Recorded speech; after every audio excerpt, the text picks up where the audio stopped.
El mensaje de la cruz. Reverendo Dr. Jerok Lee. Capítulo 8. La verdadera fe y la vida eterna. 1. Qué profundo es este misterio. 2. Las falsas confesiones no nos conducen a la salvación. 3. La carne y la sangre del Hijo del Hombre. 4. El perdón solo caminando en la luz. 5. Una fe con obras es una verdadera fe. Juan 6, 54-57. El que come mi carne y bebe mi sangre, tiene vida eterna, y yo lo resucitaré en el día postrero. Porque mi carne es verdadera comida, y mi sangre es verdadera bebida. El que come mi carne y bebe mi sangre, en mí permanece, y yo en él. Como me envió el Padre viviente, y yo vivo por el Padre, asimismo el que me come, él también vivirá por mí. El objetivo principal para creer en Jesucristo y asistir a una iglesia es ser salvo y tener vida eterna. No obstante, muchos piensan que son salvos solamente por ir los domingos a una iglesia y decir que creen en Jesucristo sin vivir conforme a la palabra de Dios. Por supuesto, como se dice en Gálatas 2:16, sabiendo que el hombre no es justificado por las obras de la ley, usted no puede entrar al cielo o ser justificado solamente por observar exteriormente la ley, especialmente si su corazón está lleno de maldad. Si continúa practicando el pecado y no obedece la palabra de Dios, incluso después de haberla aprendido, usted no tiene una relación personal con Jesucristo. Por lo tanto, debe comprender que no se puede ser salvo solamente confesando con sus labios su fe. La sangre de Jesucristo lo purifica de sus pecados para salvarlo solo cuando camina en la luz y vive en la verdad. Debe tener una verdadera fe acompañada de obras. 1 Juan 1, 5-7.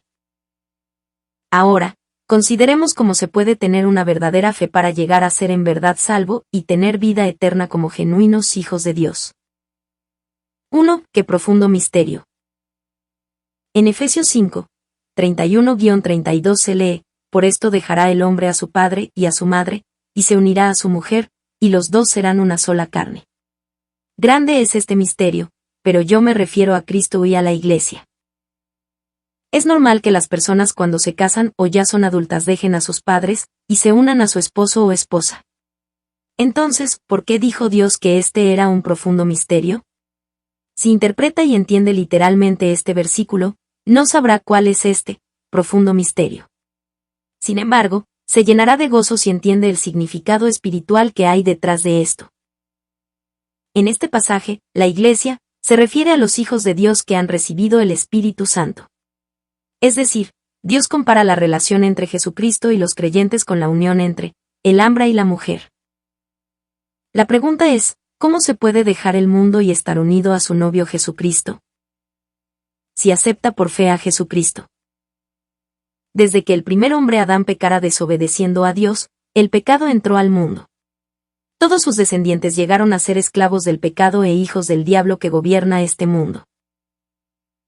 Antes de aceptar a Jesucristo, usted pertenecía a este mundo y al diablo, el cual tiene poder sobre el mundo de las tinieblas.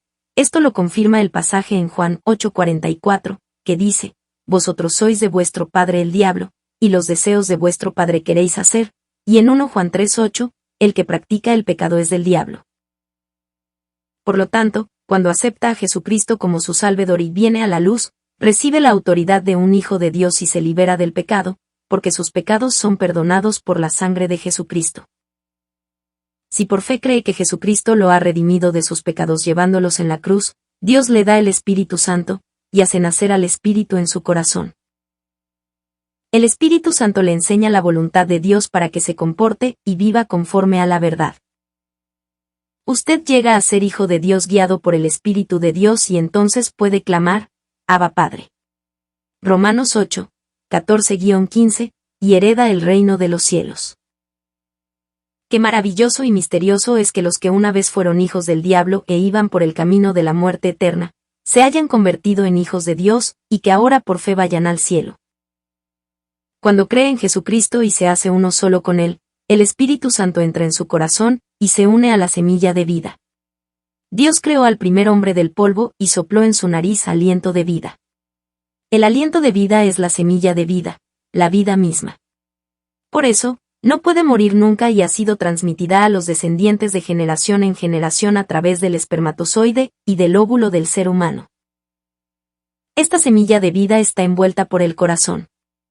Luego que Dios creó a Adán, puso en su corazón el conocimiento de la vida, el conocimiento del espíritu. De la forma como un bebé recién nacido tiene que aprender el conocimiento de este mundo para llegar a ser un hombre culto y de carácter, y vivir como un ser humano, un ser viviente necesita el conocimiento de la vida para llegar a ser un verdadero ser viviente, aun cuando ya tenga vida en sí mismo.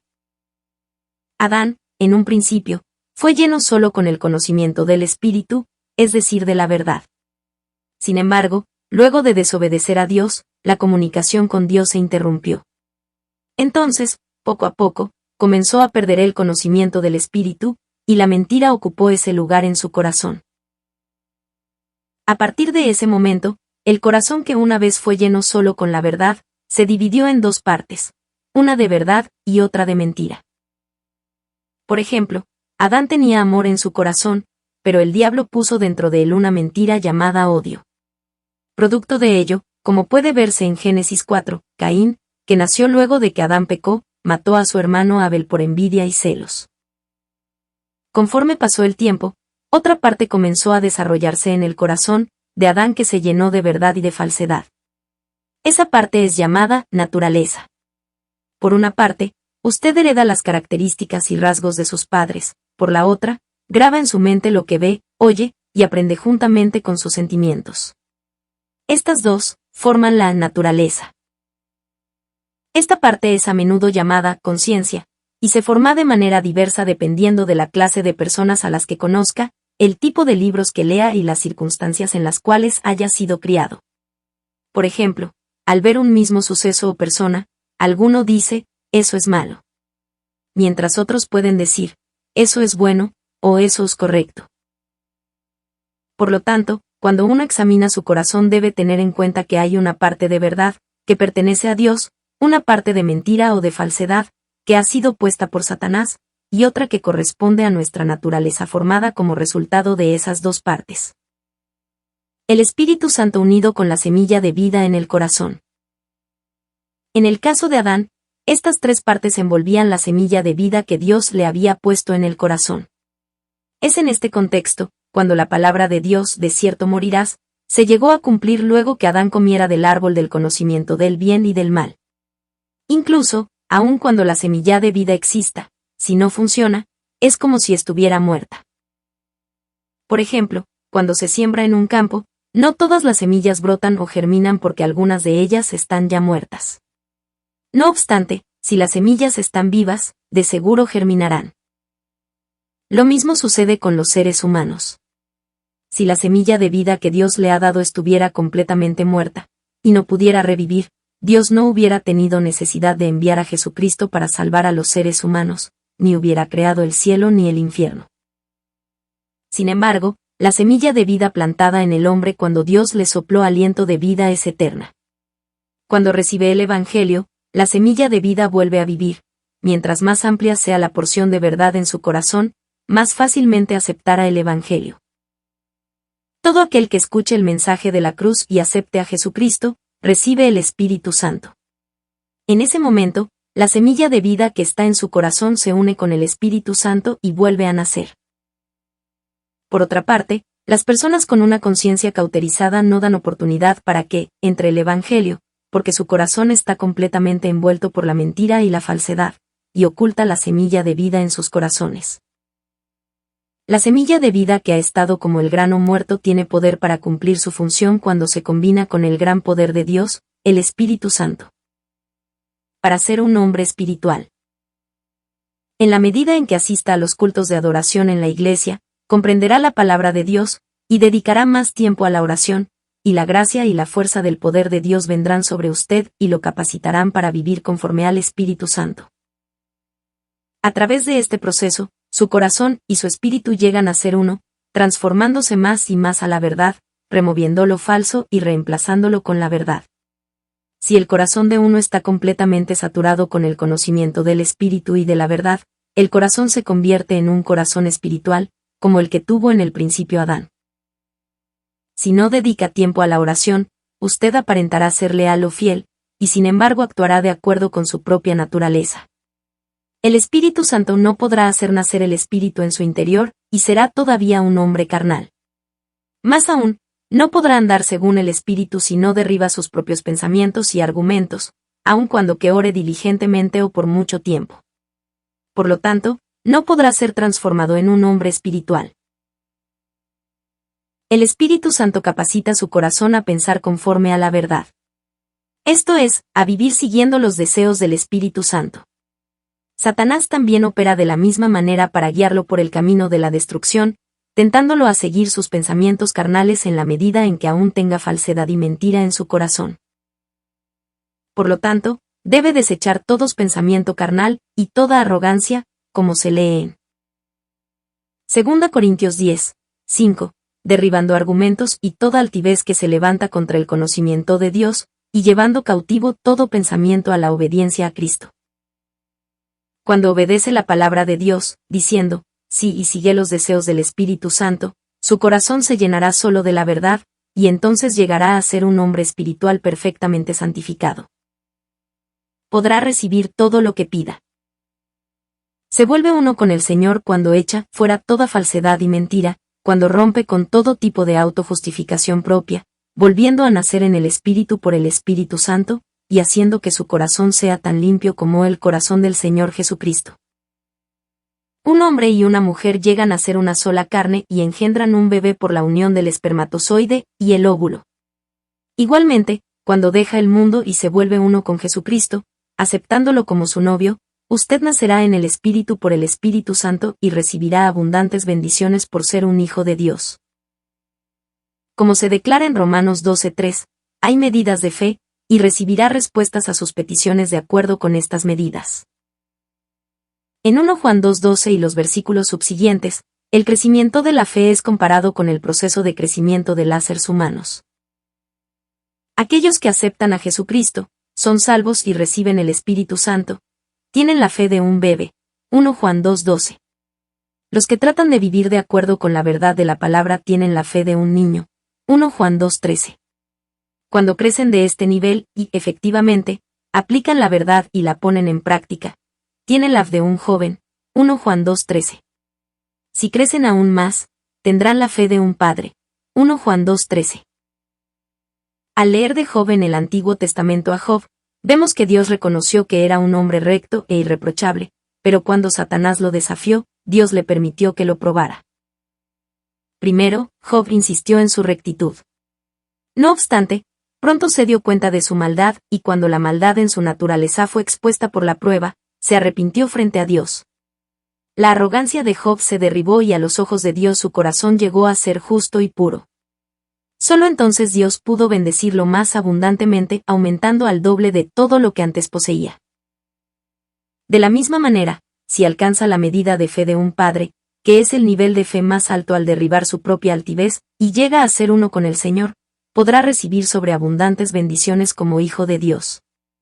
Esto es lo que Dios le ha prometido en 1 Juan 3, 21-22. Amados, si nuestro corazón no nos reprende, confianza tenemos en Dios, y cualquiera cosa que pidamos la recibiremos de Él, porque guardamos sus mandamientos y hacemos las cosas que son agradables delante de Él. Podrá disfrutar de las bendiciones de un hijo de Dios. De esta manera, llega a ser uno con Jesucristo, en la medida en que alcanza el nivel espiritual. También recibe la bendición de ser uno con Dios en la magnitud en la que cumpla con la justicia de Dios. Jesús le prometió en Juan 15:7, si permanecéis en mí, y mis palabras permanecen en vosotros, pedid todo lo que queráis, y os será hecho.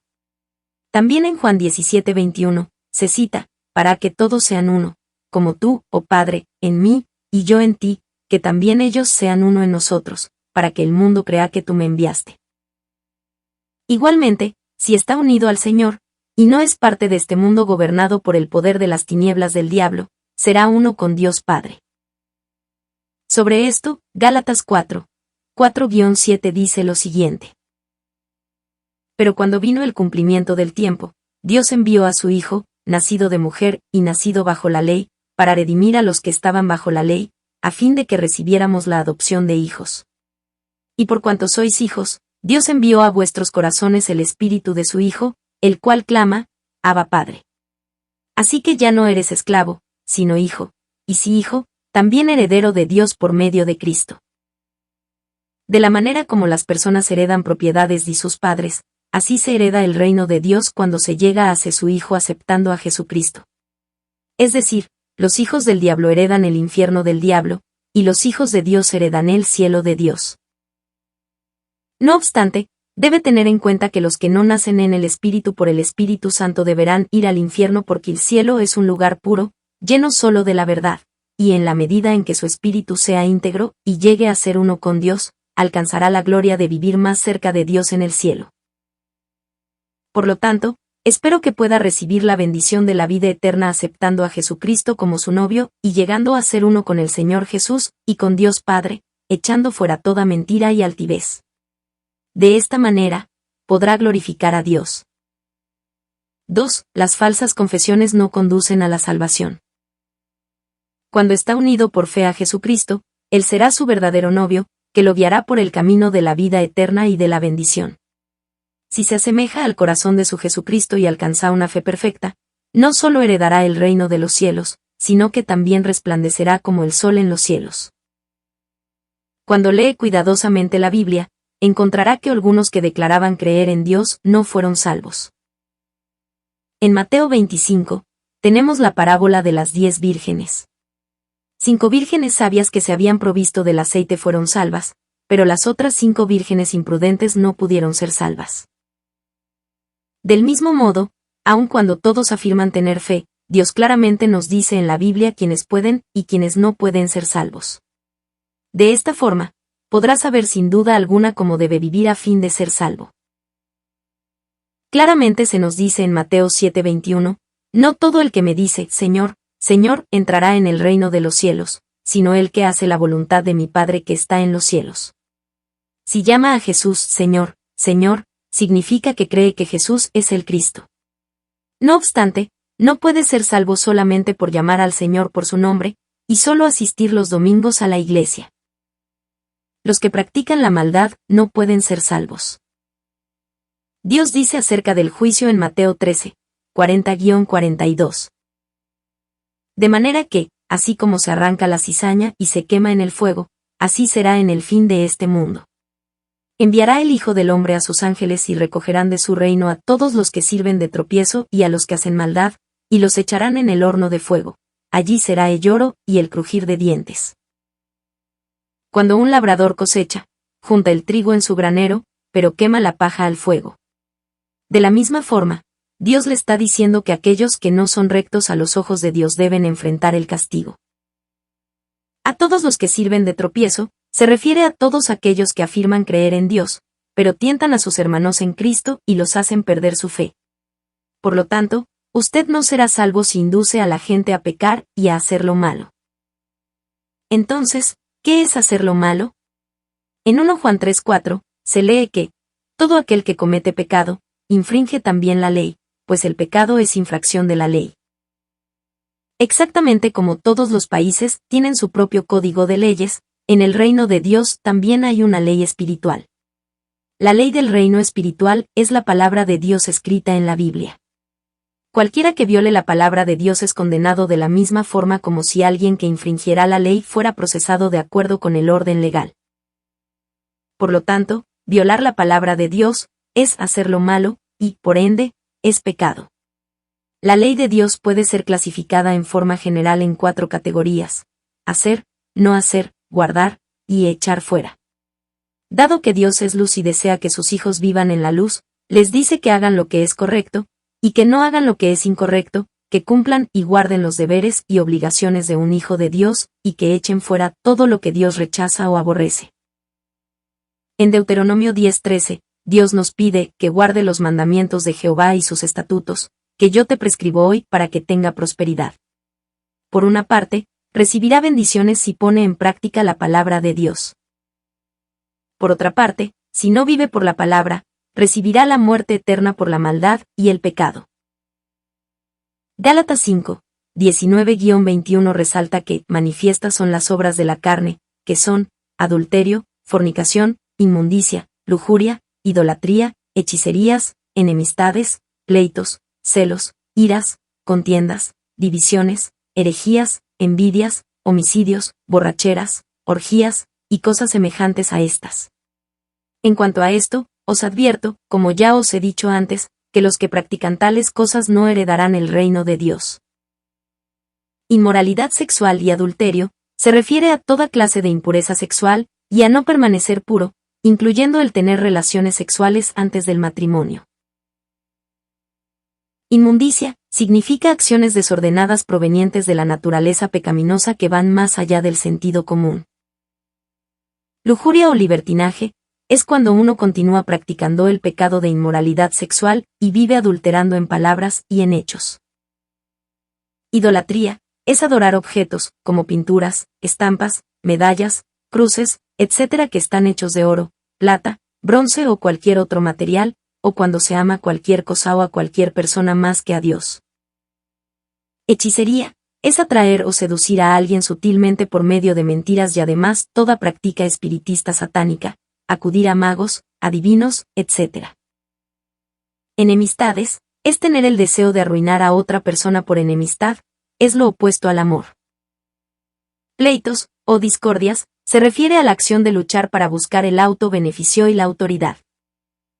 Celos, es odiar a otra persona porque siente que es mejor que usted. Iras, no solamente significa tener furia o enojo, sino causar daño a otros debido a un odio incontrolable. Contiendas o ambición, se refiere al hecho de hacer que un grupo se separe o se divida y que siga a Satanás porque no está de acuerdo con otros. Divisiones o disensiones, es hacer un grupo y separarlo para seguir sus propios pensamientos, y no los pensamientos del Espíritu Santo.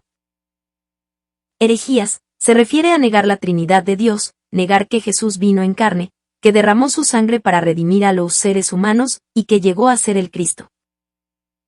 Envidia, es dañar o realizar hechos o acciones que perjudiquen a alguien debido a los celos.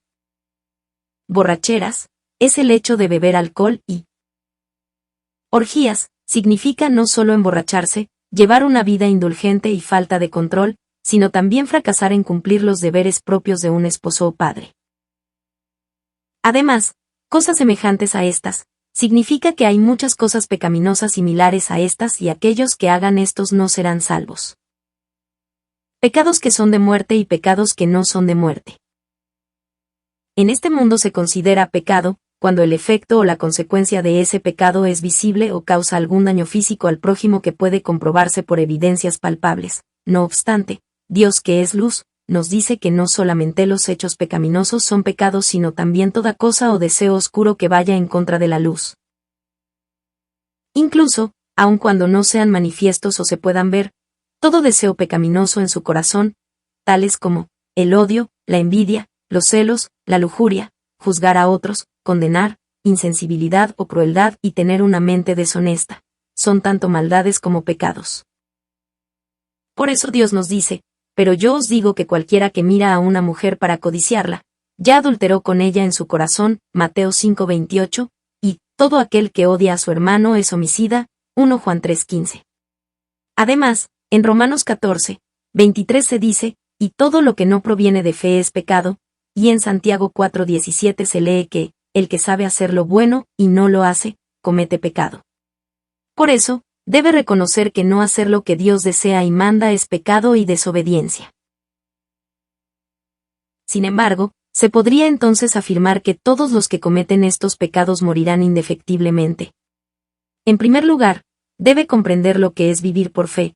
Si alguien miente antes de orar, pero se esfuerza por llegar a ser un hombre veraz, honesto y confiable, aun cuando no haya echado fuera toda deshonestidad de su corazón porque su fe todavía es débil, no se puede aseverar que no será salvo por haber cometido este pecado. En 1 Juan 5:16-17 se nos dice, si alguno ve a su hermano cometer pecado que no sea de muerte, pedirá, y Dios le dará vida. Esto es para los que cometen pecado que no sea de muerte. Hay pecado de muerte por el cual yo no digo que se pida. Toda injusticia es pecado, pero hay pecado de muerte. Los pecados se dividen generalmente en dos categorías, aquellos que llevan a la muerte y los otros que no son de muerte. Los que cometen pecado que no son de muerte pueden ser salvos si se les anima, se ora por ellos y se les ayuda a arrepentirse de sus pecados.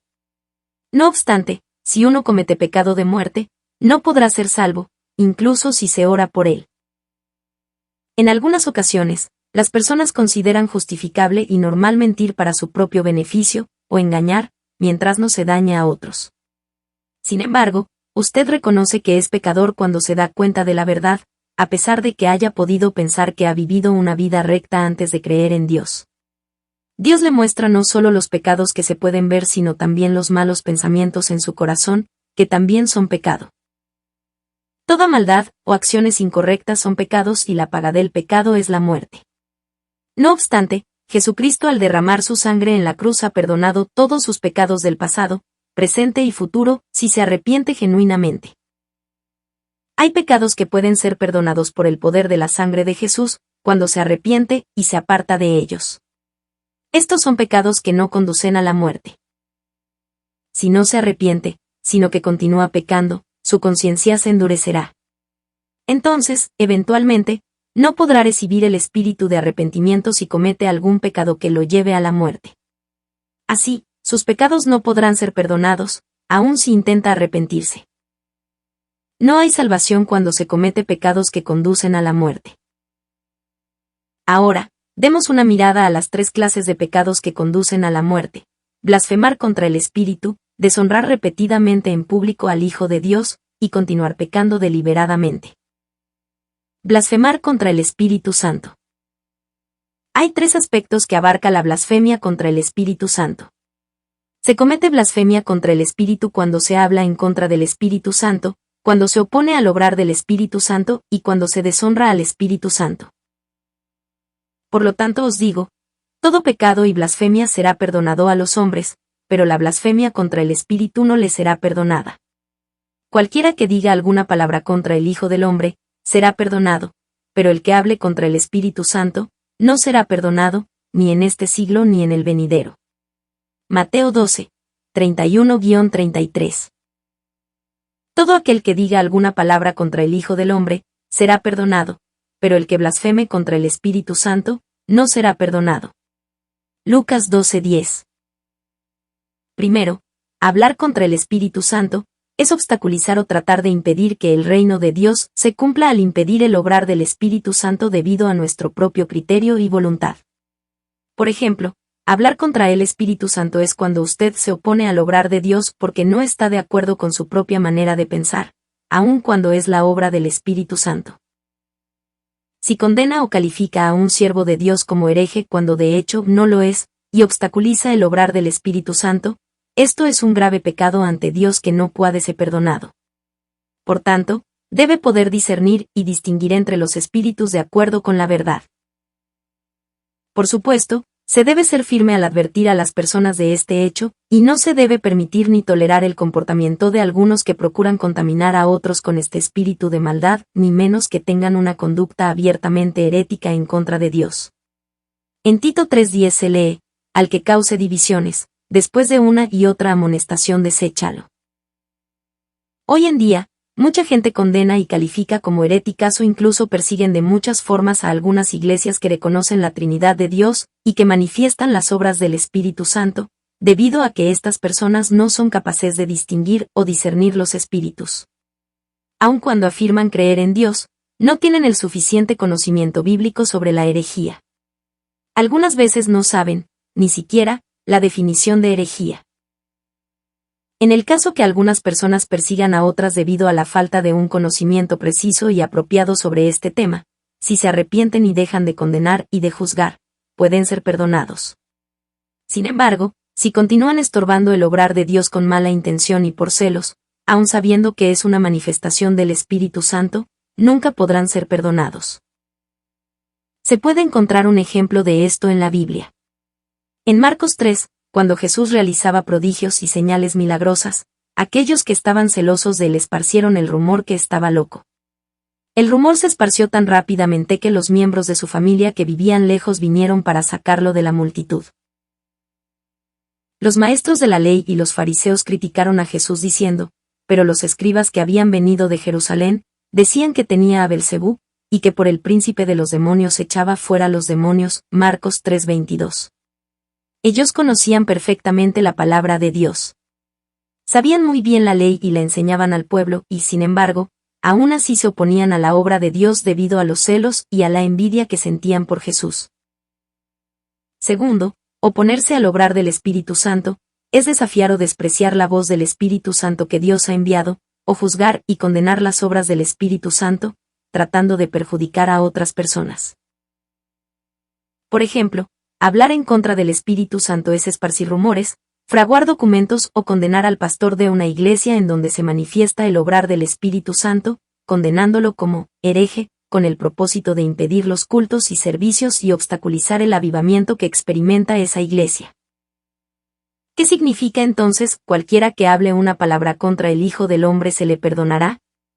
El Hijo del Hombre en este versículo se refiere a Jesús, quien vino cámase humano antes de ser crucificado en la cruz. Hablar en contra del Hijo del Hombre significa desobedecer a Jesús a sabiendas, aceptando simplemente que vino como hombre en carne a este mundo. La incapacidad de confesar a Jesús como el Salvador es producto de la falta de conocimiento. En este caso, será perdonado y podrá ser salvo solo si se arrepiente completamente y recibe al Señor. Por lo tanto, si ha cometido esta clase de pecado sin conocer la verdad o antes de recibir el Espíritu Santo, Dios le da, una vez más, otra oportunidad para arrepentirse y ser perdonado. No obstante, si desobedece y se opone al Señor, sabiendo exactamente quién es Jesucristo, debe saber que no será perdonado jamás por esto, porque es lo mismo que hablar en contra del Espíritu Santo y oponerse a su obrar. Tercero, blasfemia también significa deshonrar las cosas que son divinas, santas y puras. Blasfemar contra el Espíritu Santo también significa deshonrar al Espíritu Santo, el Espíritu de Dios, y la divinidad de Dios. Es pecado deshonrar el eterno poder y la divinidad de Dios si uno calumnia las obras del Espíritu Santo, diciendo que son obras de Satanás, o si insiste en que algo es obra del Espíritu Santo cuando en realidad, no lo es. Asimismo, predicar la mentira como verdad, afirmando lo que no es verdad como si lo fuera, y condenando lo que es verdad como si fuera falaz. Todo ello es también blasfemia contra el Espíritu Santo. En los tiempos antiguos, si uno era atrapado en sus palabras o hechos blasfemando contra el rey, se le consideraba una traición, y era condenado a muerte. Si blasfema contra la santa divinidad de Dios, que es todopoderoso y no puede ser comparado con ningún rey de este mundo, nunca jamás podrá ser perdonado. Incluso Jesús, que tenía la misma naturaleza de Dios y vino a este mundo en carne, no condenó jamás a nadie. Si usted condena a hermanos y hermanas y además deshonra y desacredita las obras hechas por el Espíritu Santo, qué terrible pecado es este. Si tiene temor y temblor de Dios, nunca podrá oponerse, ni podrá hablar en contra, ni deshonrar al Espíritu Santo. Por lo tanto, debe comprender que estos pecados nunca podrán ser perdonados, ni en este tiempo ni en el venidero, y jamás deberá cometerlos. Y si ha cometido estos pecados anteriormente, deberá buscar la gracia de Dios y arrepentirse de todo corazón. Someter al Hijo de Dios a deshonra pública.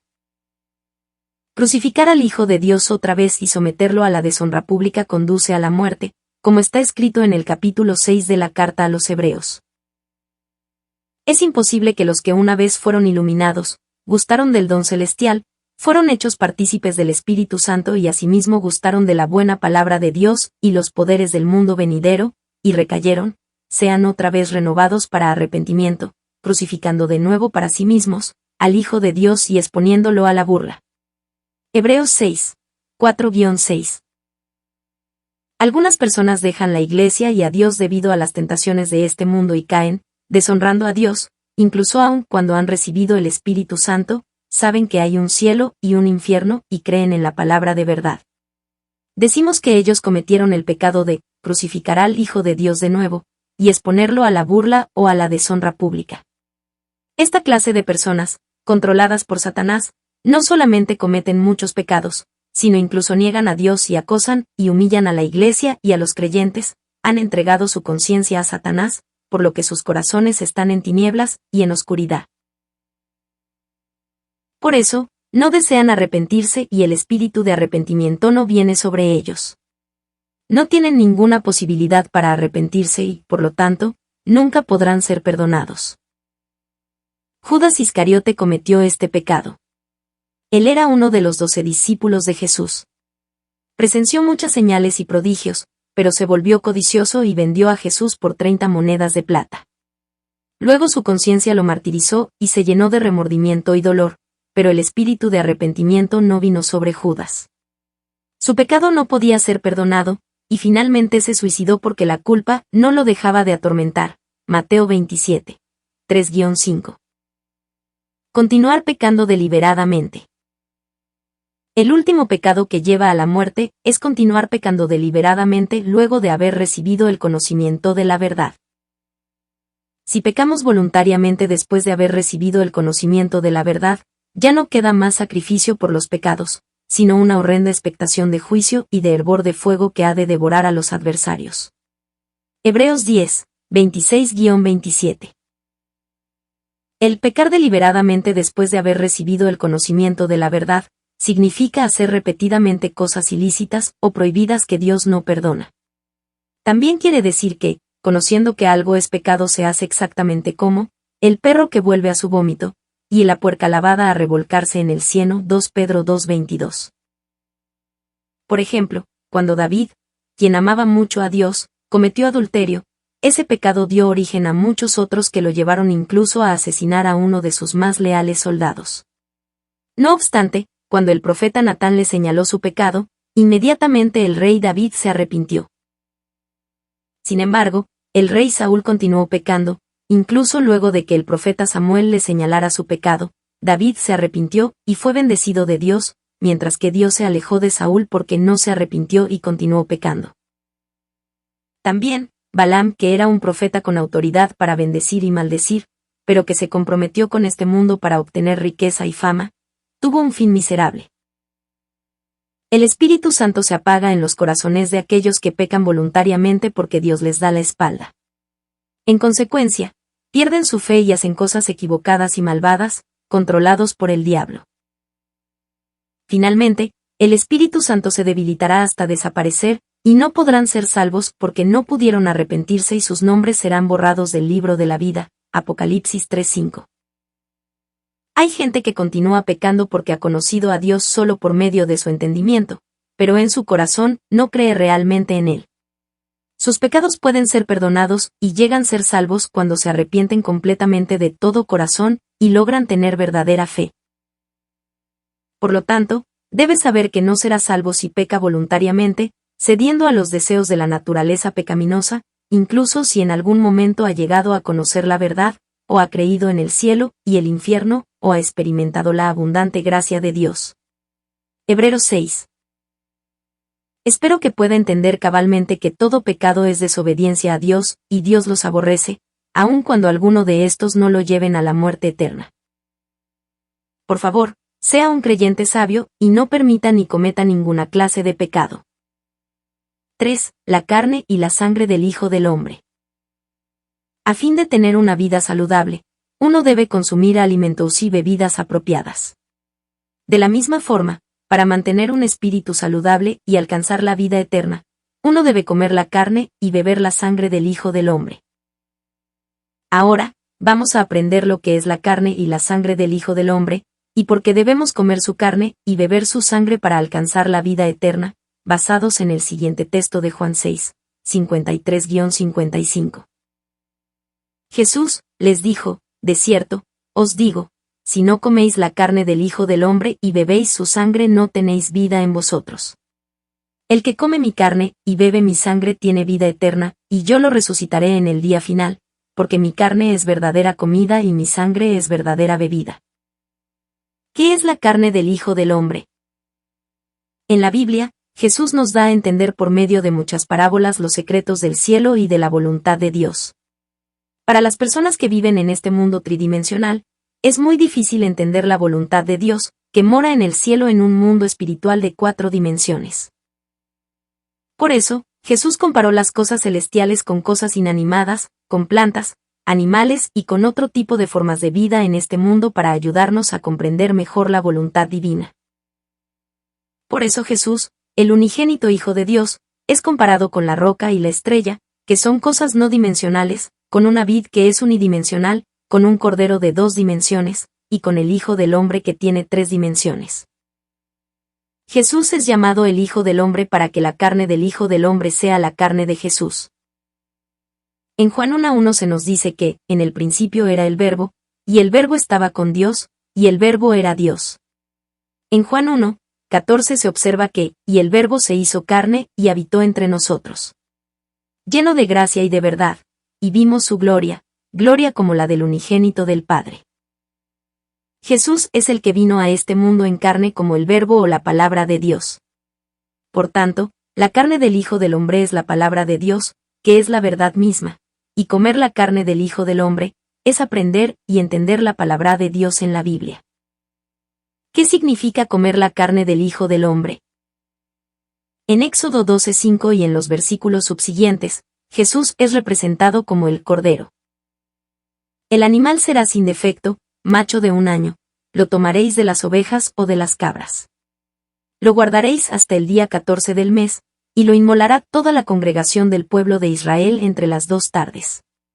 Tomarán de la sangre, la pondrán en los 2 postes, y en el dintel de las casas en que lo han de comer. Muchos creyentes piensan que el cordero se refiere a los recién convertidos. Sin embargo, cuando uno estudia cuidadosamente la Biblia, vemos que el cordero es símbolo de Jesús. Juan el Bautista, mirando a Jesús que venía hacia él, dijo en Juan 1:29, «Este es el Cordero de Dios, que quita el pecado del mundo». 1 Pedro 1:19, se refiere al Señor como de un cordero sin mancha y sin contaminación. Además de estas, muchas otras expresiones comparan a Jesús con un cordero. ¿Por qué en la Biblia se compara a Jesús con un cordero? Un cordero es el más apacible y el más obediente de todos los animales. Reconoce la voz de su pastor y lo obedece. Nadie puede engañar al cordero, aun cuando traten de imitar la voz de su pastor. Proporciona al hombre leche, carne, su piel blanca y suave, y todas las demás partes de su cuerpo. Exactamente como el cordero que da todo al ser humano, de la misma forma Jesús obedeció perfectamente la voluntad de Dios y lo sacrificó todo por nosotros. Jesús vino en carne a este mundo aun cuando tenía la misma naturaleza de Dios, predicó el Evangelio del reino de los cielos, sanó innumerables enfermedades y dolencias, y fue crucificado. Jesús dejó de lado todo para redimirlo a usted de sus pecados. Jesús es comparado a un cordero porque sus características y acciones se asemejan a las de un apacible cordero, y comer un cordero simboliza comer la carne de Jesús, es decir, la carne del Hijo del Hombre. ¿Cómo se debe comer la carne del Hijo del Hombre? Veamos Éxodo 12:9-10 que nos da la siguiente instrucción. Ninguna cosa comeréis del cruda, ni cocida en agua, sino asada al fuego, comeréis también su cabeza, sus patas y sus entrañas. Ninguna cosa dejaréis de él hasta la mañana, y lo que quede hasta la mañana lo quemaréis en el fuego. Primero, no se debe comer la palabra de Dios cruda. ¿Qué significa comer la carne del Hijo del Hombre cruda? Generalmente, no es bueno comer carne cruda. Si uno come carne cruda, lo más probable es que contraiga algún virus o bacteria y se enferme. De igual forma, Dios le dice que no debe comer la palabra de Dios cruda, porque es dañina y perjudicial. La palabra de Dios ha sido escrita por la inspiración del Espíritu Santo, por lo que debe leerla y hacerla su alimento espiritual mediante la inspiración del Espíritu Santo. ¿Qué sucedería si uno interpreta la palabra de Dios literalmente? Probablemente malinterpretaría el propósito y la intención de Dios. Por eso, comer la palabra de Dios cruda significa interpretar la Biblia literalmente. Como refiere Juan 1:1, el verbo o la palabra era Dios. La Biblia contiene el corazón y la voluntad de Dios, y todo se cumple de acuerdo con su palabra. Dios nos dice en su palabra cómo podemos llegar al cielo. Uno debe entender completamente la palabra de Dios, a fin de obtener vida eterna. Por el contrario, un hombre carnal no puede ver ni entender el mundo espiritual. Es como una cigarra que no sabe que hay un cielo cuando es una larva en la tierra. Es como un pollo que no sabe que hay un mundo exterior cuando está dentro del huevo.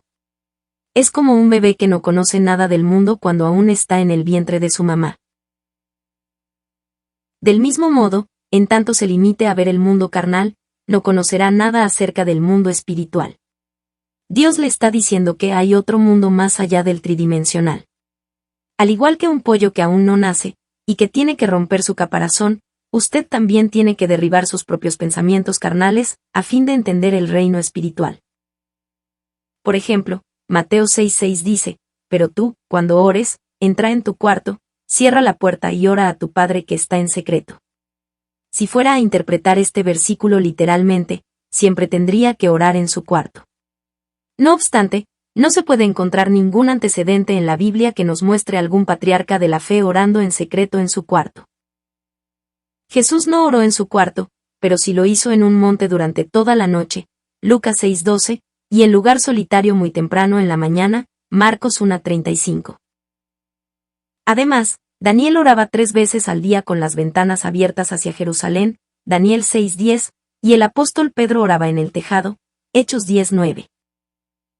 Entonces, ¿qué significa cuando Jesús dijo, entra en tu cuarto, cierra la puerta y ora? Aquí, cuarto, espiritualmente simboliza el corazón de la persona. Por tanto, entrar a su cuarto interior o secreto, significa ir más allá del pensamiento humano, hasta llegar a lo profundo del interior del corazón, exactamente como cuando usted pasa por la sala de su casa para ir a su dormitorio.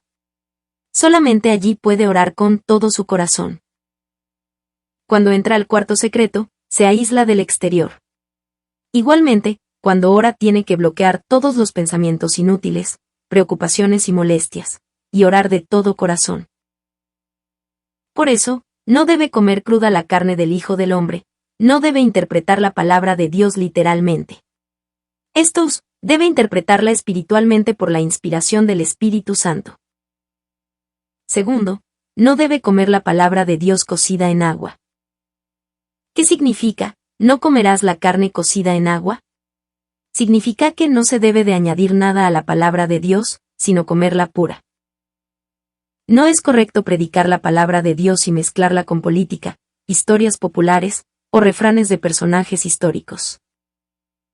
Dios, quien creó los cielos y la tierra y que controla la vida y la muerte del ser humano, las bendiciones y maldiciones, es todopoderoso y no le hace falta nada, ni necesita que se le añada ni se le quite nada. En 1 Corintios 1:25 se afirma, porque lo insensato de Dios es más sabio que los hombres, y lo débil de Dios es más fuerte que los hombres. Esto está escrito en la Biblia para que comprenda que incluso el ser más sabio y la persona de más excelencia en esta tierra no puede ser comparada con Dios. No se podría predicar en toda una vida todo lo que la Biblia abarca. Entonces, ¿cómo podríamos atrevernos a incorporar y a mezclar a la palabra de Dios palabras de hombres? Las palabras del hombre cambian conforme el tiempo pasa.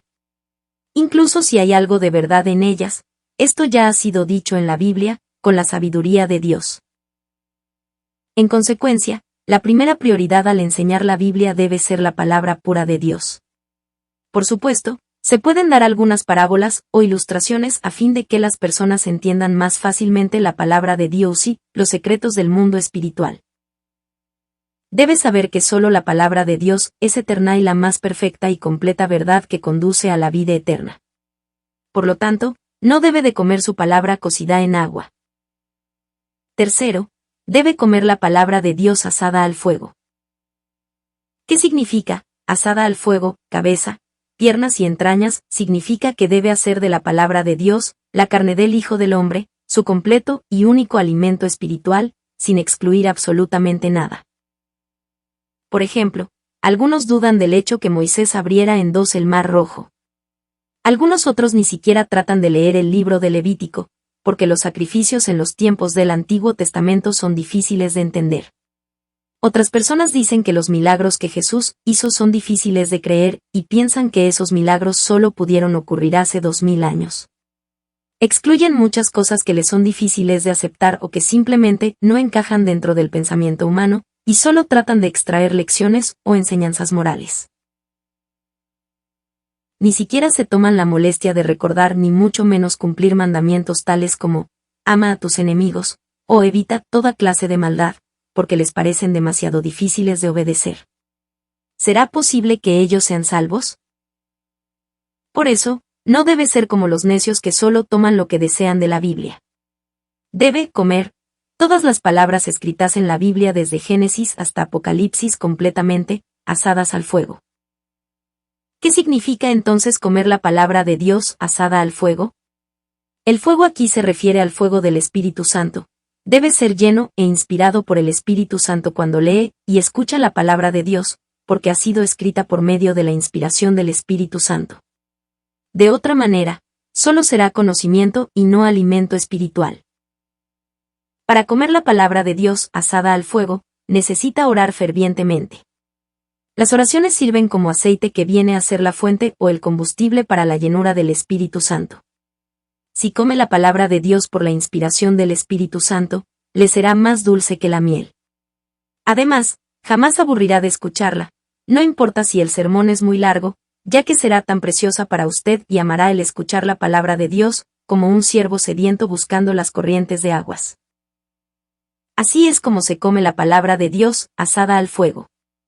Solo de esta manera entenderá la palabra de Dios, la hará su carne y sangre espiritual, y de esta forma, cumplirá la voluntad de Dios. Así dará a luz al Espíritu por el Espíritu Santo, crecerá en la fe y recobrará la imagen perdida de Dios al entender el verdadero rol y deber del hombre. Sin embargo, aquellos que comen la palabra de Dios con sus propios criterios sin asarla al fuego, piensan que es aburrida y que no pueden recordarla porque la escuchan con una mente ociosa.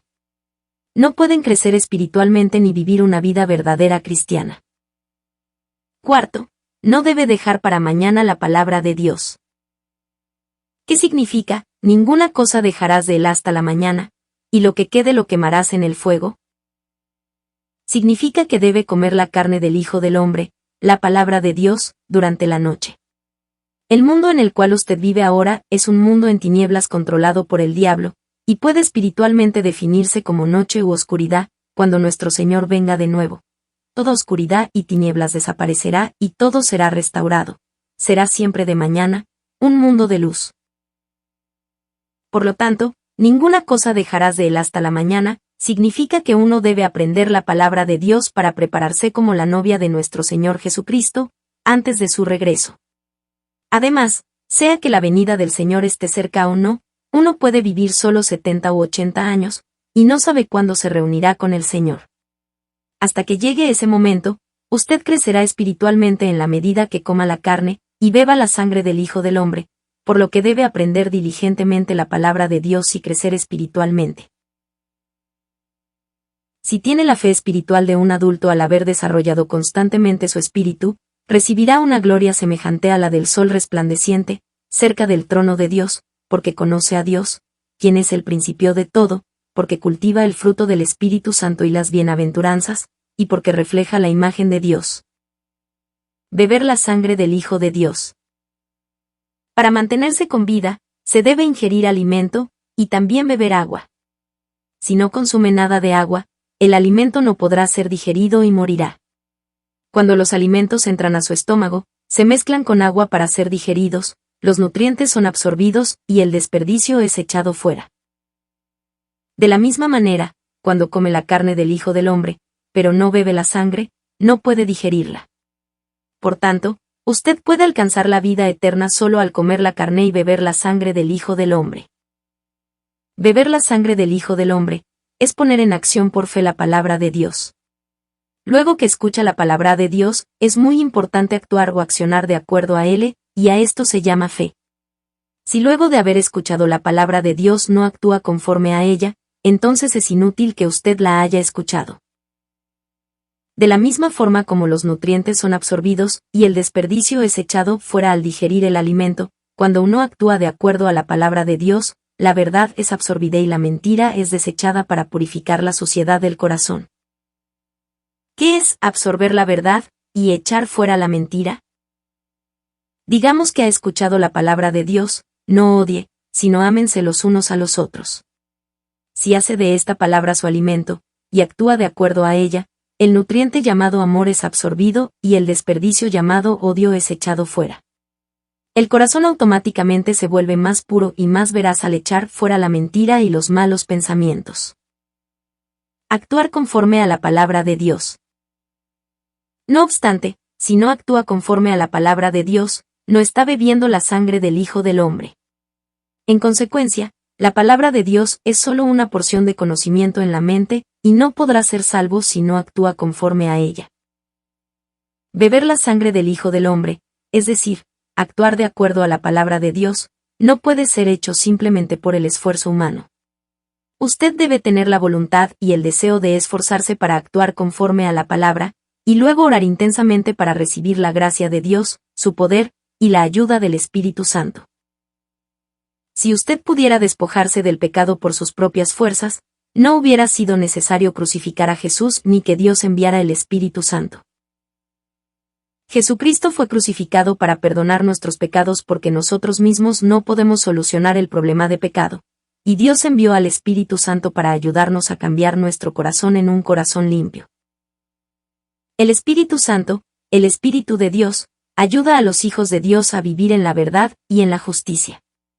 Por eso, con la ayuda del Espíritu Santo, los hijos de Dios pueden vivir de acuerdo a la palabra de Dios, despojándose de sus pecados y recibiendo el amor y la bendición de Dios. 4. El perdón solo caminando en la luz.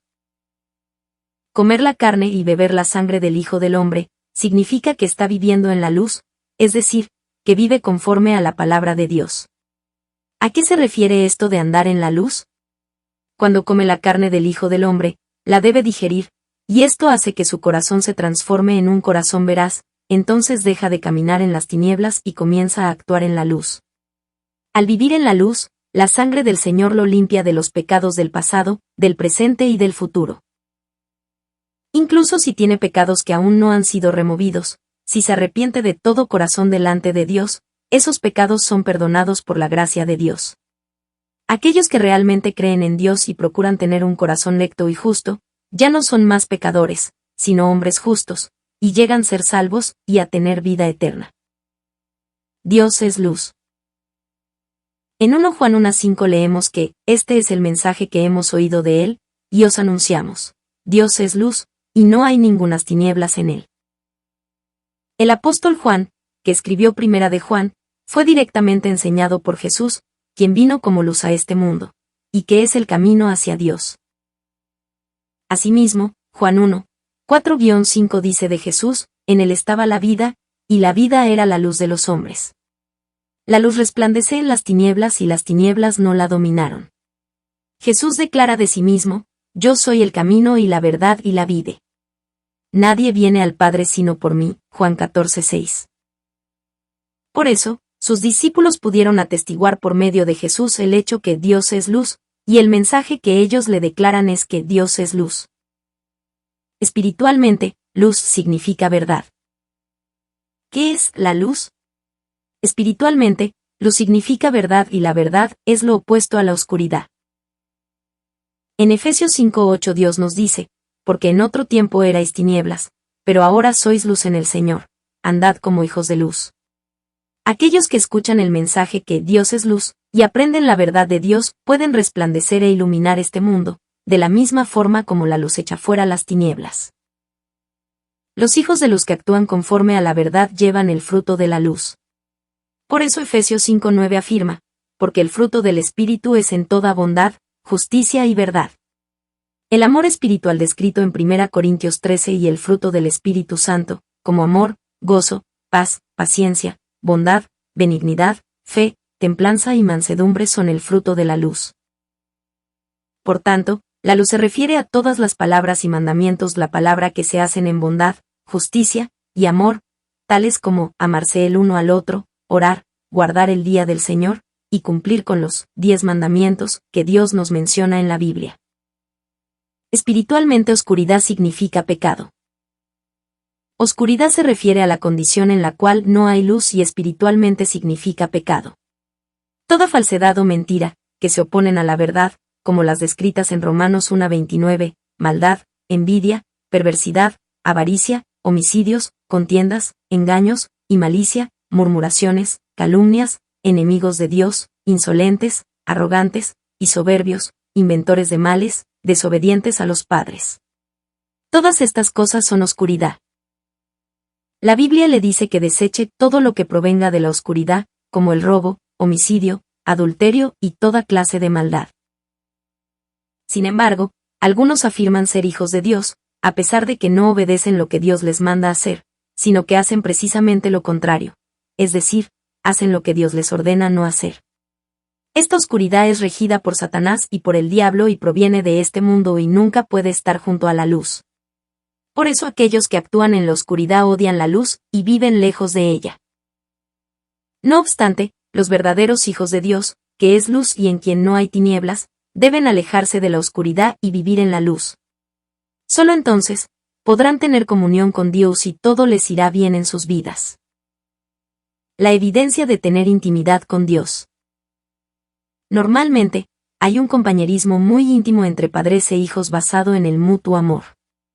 De la misma forma, resultará obvio para usted, que cree en Jesucristo, que debe tener intimidad con Dios quien es el Padre de su Espíritu, 1 Juan 1:3. En este sentido, intimidad y compañerismo no solo significa que se conozcan el uno al otro, sino que ambos se conozcan muy bien. Usted no puede decir que tiene compañerismo con el presidente de la nación, aunque conozca y sepa mucho acerca de él. Es lo mismo en su intimidad con Dios. Para tener una verdadera comunión con Dios, usted debe conocerlo también a Él, como Él lo conoce a usted. En 1 Juan 1, 6-7, dice, si decimos que tenemos comunión con Él y andamos en tinieblas, mentimos y no practicamos la verdad. Pero si andamos en luz, como Él está en luz, tenemos comunión unos con otros y la sangre de Jesucristo, su Hijo, nos limpia de todo pecado. Esto significa que solo tiene intimidad con Dios cuando se libera del pecado y camina en la luz. Si dice que tiene comunión con Dios mientras aún está caminando y viviendo en la oscuridad, es un mentiroso. Tener intimidad con Dios significa tener un compañerismo verdadero y espiritual, y no solo tener una comunión superficial conociéndolo solo con la mente y el conocimiento humano. Usted mismo debe ser luz a fin de tener intimidad con Dios porque Él es luz. El Espíritu Santo, el corazón de Dios, le enseña claramente la voluntad de Dios en la medida en que permanezca en la verdad, y al leer su palabra y al orar, podrá tener una comunicación mucho más profunda con Dios. Si camina en la oscuridad. Usted miente cuando afirma que tiene comunión con Dios y vive pecando en la oscuridad. Eso no es caminar en la verdad. Finalmente, ese camino lo conducirá a la muerte. En 1 Samuel capítulo 2, los hijos de Elí, el sacerdote, actuaron mal y pecaron. Él debió haberlos castigado, pero solo les advirtió, ¿por qué hacen tales cosas? No deberían hacer esto. Al final, la ira de Dios cayó sobre ellos. Los dos hijos del sacerdote Elí murieron en una batalla y él cayó de su silla, cuando estaba sentado al lado de la puerta de la ciudad, rompiéndose el cuello y murió. La ira de Dios también cayó sobre sus descendientes. 1 Samuel 2, 27-36, 4, 11-22. En consecuencia, como se cita en Efesios 5, 11-13, y no participéis en las obras infructuosas de las tinieblas, sino más bien reprendedlas, porque vergonzoso es aún hablar de lo que ellos hacen en secreto. Mas todas las cosas cuando son puestas en evidencia por la luz, son hechas manifiestas, porque la luz es lo que manifiesta todo. Si hay alguien que declara o afirma tener comunión con Dios pero no camina en la luz, debe advertirle y reconvenirle con amor. Si aún no viene a la luz, usted debe reprenderle para guiarlo al buen camino a fin de que no continúe por la senda de la muerte. El perdón caminando en la luz.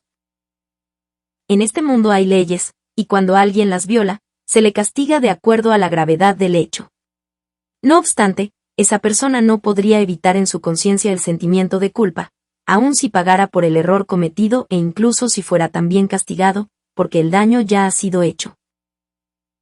Igualmente, usted todavía tiene en su corazón la naturaleza pecaminosa aun cuando ha aceptado a Jesucristo, ha recibido perdón por sus pecados, y ha sido declarado justo. Por eso, Dios le manda circuncidar su corazón para que no tenga más ese sentimiento de culpa en su conciencia.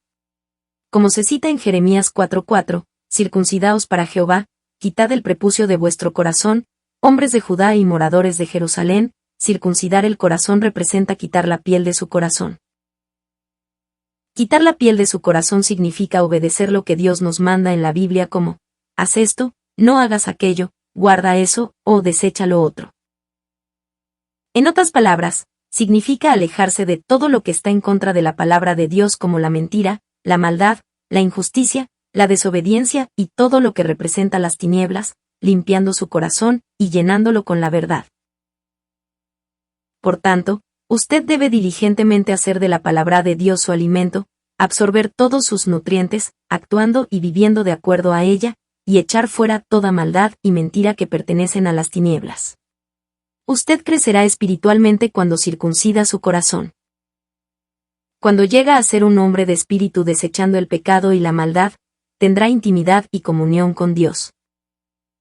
Y debido a esta comunión la sangre de Jesucristo entonces podrá limpiarlo de sus pecados. En consecuencia, no solo se debe aceptar y recibir a Jesucristo como Señor y Salvador, y de esta forma, ser declarado justo ante Dios, sino también debe ser transformado en un verdadero hombre justo, comiendo la carne, bebiendo la sangre del Hijo del Hombre y circuncidando su corazón. 5. Una fe con obras es una verdadera fe. Para sorpresa suya, usted encontrará a muchas personas que no entienden verdaderamente el significado de lo que es la fe. Algunos dicen, si ya eres salvo, solamente debes ir a la iglesia. Si escucha la palabra de Dios y la conoce, pero no actúa de acuerdo a ella, es solo fe como una forma de conocimiento mental, pero no es verdadera fe. De esta manera no podrá ser salvo. ¿Cuál es la fe que Dios acepta? ¿Cómo puede ser salvo por fe? El verdadero arrepentimiento es dejar el pecado. Primera de Juan 1, 8-9 cita, si decimos que no tenemos pecado, nos engañamos a nosotros mismos y la verdad no está en nosotros. Si confesamos nuestros pecados, Él es fiel y justo para perdonar nuestros pecados y limpiarnos de toda maldad. ¿Qué es confesar sus pecados? Supongamos que Dios le dice, dirígete hacia el este, porque es el camino hacia la vida eterna, y esa es mi voluntad.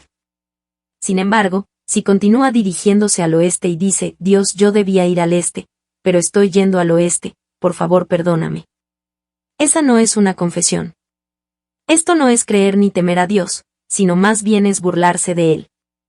El verdadero arrepentimiento no solo es confesar sus pecados con la boca, sino también darle completamente la espalda al pecado en sus actos y en su vida.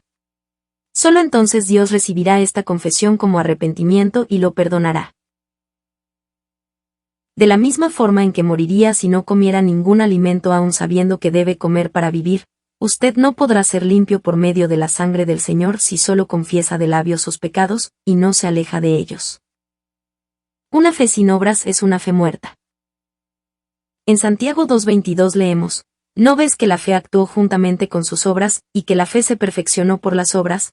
Y en el versículo 26 continúa, así como el cuerpo sin espíritu está muerto, así también la fe sin obras está muerta.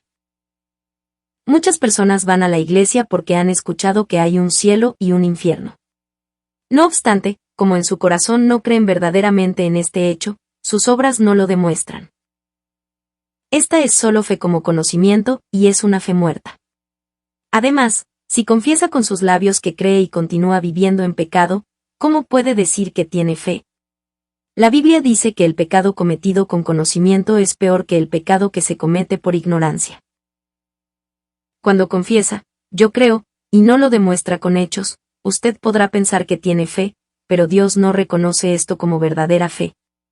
Los israelitas que salieron de Egipto experimentaron muchos hechos milagrosos de Dios. Dios abrió el mar rojo, les dio el maná y las codornices y los protegió con la columna de nube de día y la columna de fuego de noche. Sin embargo, cuando Dios les mandó espiar la tierra de Canaán, solo Josué y Caleb creyeron en la palabra y poder de Dios. Como resultado de esto, los israelitas que no obedecieron a Dios porque no tuvieron una fe lo suficientemente firme y fuerte para entrar en Canaán, tuvieron que pasar 40 años de pruebas en el desierto y finalmente murieron allí. Debe entender que no le es útil el solo hecho de haber presenciado y haber experimentado en su propia vida numerosas obras milagrosas de Dios, si no cree ni vive de acuerdo a la palabra de Dios. La fe se debe complementar con obras y hechos concretos. Solo aquellos que guardan la ley son justificados. Dios nos dice en Romanos 2:13, pues no son los oidores de la ley los justos ante Dios, sino los que obedecen la ley serán justificados. Usted no es justificado solo por asistir a la iglesia y escuchar las prédicas y los mensajes. Se hace justo solo cuando su corazón, lleno de falsedad y mentira, se transforma en un corazón lleno de verdad, actuando y viviendo de acuerdo a la palabra de Dios. Algunos dicen que pueden ser salvos solo por llamar a Jesucristo, Señor, malinterpretando Romanos 10:13, ya que todo aquel que invoque el nombre del Señor, será salvo. Sin embargo, esto es absolutamente erróneo. Como dice Isaías 34:16, consultad el libro de Jehová y leed, si faltó alguno de ellos, ninguno faltó con su pareja. Porque su boca mandó y su mismo espíritu los reunió, la palabra de Dios tiene en su par, y llega a ser perfecta solo cuando es interpretada con su pareja. Romanos 10:9-10 dice, si confiesas con tu boca que Jesús es el Señor, y crees en tu corazón que Dios lo levantó de entre los muertos, serás salvo, porque con el corazón se cree para la justicia, pero con la boca se confiesa para salvación. Solo aquellos que creen verdaderamente en su corazón que Jesús resucitó pueden confesar con labios sinceros porque viven de acuerdo a la palabra de Dios. Serán salvos cuando confiesan a Jesús como su Señor con esta clase de fe verdadera y serán, asimismo, cada vez más y más justos. Pero los que no confiesan con este tipo de fe, no podrán ser salvos. Por eso Jesús dijo en Mateo 13:49-50, así será al fin del siglo, saldrán los ángeles y apartarán a los malos de entre los justos, y los echarán en el horno de fuego, allí será el lloro y el crujir de dientes. Aquí, justos, se refiere a todos aquellos que conocen a Dios y afirman tener fe.